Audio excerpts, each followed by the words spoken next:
আইসিএসসির একটা কবিতা, সেই কবিতার এক্সট্র্যাক্ট আজকে আলোচনা করব। তোমরা শুনে বলো এটা কোন কবিতার অংশ। তোমরাও তা জানো।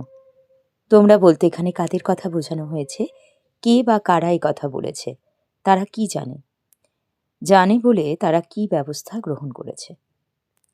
উত্থান পতন, সুখ দুঃখ আর আশা নিরাশায় ঘেরা 5টা বছর, 1943 থেকে 47 ছাড়পত্রে রয়েছে কোটি কোটি মানুষের বলিষ্ঠ আশা আকাঙ্ক্ষা, শোষকদের প্রতি ঘৃণা আর শোষিতদের প্রতি অকৃত্রিম সহানুভূতি কবির কলমে নির্ভীকভাবে ঘোষিত হয়েছে।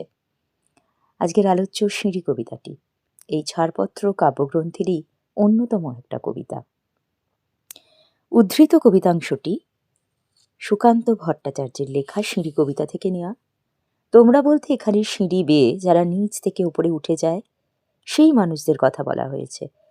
তবে প্রকৃত অর্থে কবি এখানে ধনী শোষক শ্রেণীকেই ইঙ্গিত করেছেন, যারা সুযোগ সুবিধা নেয়ার জন্য শ্রমজীবী মানুষের ওপর নির্ভর করে থাকে।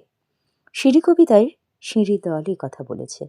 প্রকৃত সত্য, এই সিঁড়ির দল বস্তুত দেশের শ্রমজীবী সম্প্রদায়, যারা আমাদের প্রতিদিনের জীবনে অপরিহার্য হয়ে যথোচিত সম্মান লাভে বঞ্চিত। তারা অর্থাৎ উক্ত এই শোষক শ্রেণী জানে যে তারা দুর্বলদের উপর অত্যাচার করছে।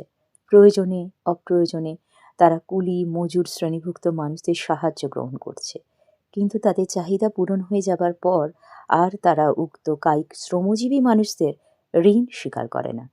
হয়তো তাদের কাজের সামান্যতম মূল্য দিয়েই তারা নিজেদের দায়িত্ব শেষ করে নেয়।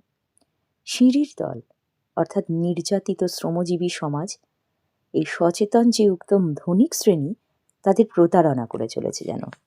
আর জানে বলেই ওরা নানা ব্যবস্থা গ্রহণ করে নিজেদের ত্রুটি ঢাকতে চায়।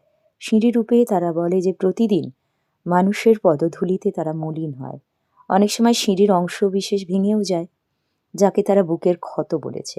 এই অবস্থা থেকে সিঁড়ি বেয়ে ওঠার দল কার্পেটের ব্যবস্থা করে দেয়। সুদৃশ্য মূল্যবান কার্পেট দিয়ে সিঁড়ির মালিন্য বা সেই ভগ্ন দশা তারা ঢেকে দেয়। এভাবে তারা পৃথিবীর কাছে সাধু সাজে। আসলে যদি আমরা রূপক উন্মোচন করি তাহলে বুঝবো যে কার্পেট এদের দ্বারা সিঁড়ির বুকের ক্ষত ঢেকে রাখার প্রকৃত অর্থ তাদের কাজের জন্য সামান্য কিছু অর্থ দিয়ে বা মাঝে মাঝে তাদের উদ্দেশ্যে প্রশংসা সূচক কিছু বাক্য উচ্চারণ করে লোক সমাজকে ফাঁকি দিতে চায়। মনে পড়ে যে নজরুলের সেই বিখ্যাত পংক্তি, কত পাই দিয়ে কুলিদের তুই কত ক্রোড় পেলি বল। ধনিক শ্রেণী এইভাবেই বিভিন্ন উপায়ে শ্রমজীবী সমাজকে শোষণ করে যায়। আজকের আলোচনা পর্ব ছিল এটাই। সবাই খুব ভালো থেকো। ধন্যবাদ।